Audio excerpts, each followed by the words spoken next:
నా మనసులో మీరంటే చాలా గౌరవం ఉందయ్యా. కానీ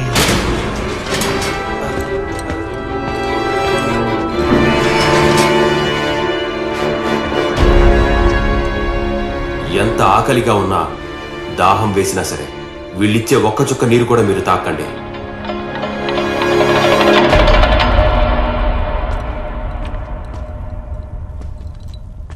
ఎందుకు చెప్తున్నానో అర్థం చేసుకోండి.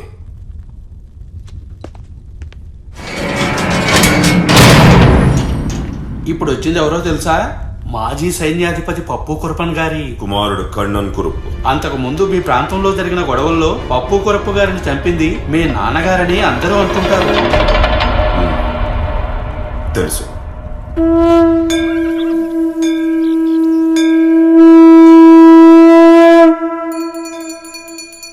కృష్ణ, వాసుదేవ, నా సంకట స్థితి నీకు తెలుసు. ఏనాడు పద్మనాభస్వామిని దర్శించకుండా నేను ఉండలేదు. కానీ ఈరోజు ఆ స్వామి దర్శనానికి వెళ్లే అర్హత కోల్పోయాను. స్వామి ఆభరణాలు దొరికే వరకు ఈ దాసుడు పద్మనాభుడు వద్దకు వెళ్ళలేడు.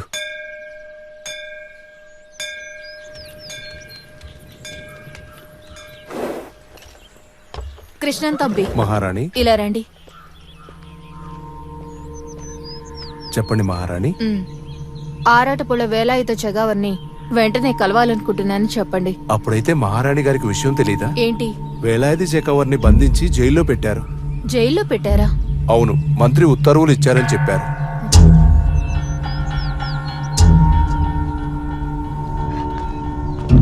ఇది ఆ జాతి మొత్తానికి గుణపాఠం కావాలి. ఇక మీదట రాజ్యంలో ఎవరు చట్టాన్ని అతిక్రమించాలన్న ధైర్యం చేయకూడదు. వాణ్ణి కాపాడడానికి ఎంతమంది ప్రయత్నం చేసినా నేనుండగా అది జరగడం సాధ్యం కాదు. ఏదో విధంగా ఎవరికి అనుమానం రాకుండా వాణ్ణి పైకి పంపాలి. ఇలా చేస్తే మీరు ప్రత్యేకంగా నాకేదో చేస్తానని చెప్పారు. ఇదిగో నవ్వి, మహారాజు గారు నాకు ఇచ్చిన అధికారాలన్నింటినీ ఉపయోగించి నిన్ను సైన్యాధ్యక్షుణ్ణి చేస్తాను. అది చాలు నాకు.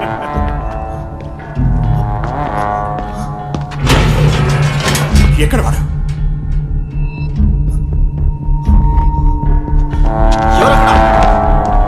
చెప్పండి అయ్యా.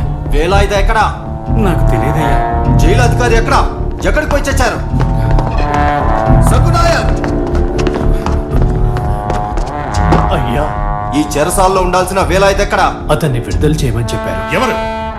రుద్ర వచ్చి చెప్పారు, రాణిగారు విడుదల చేయమన్నారని.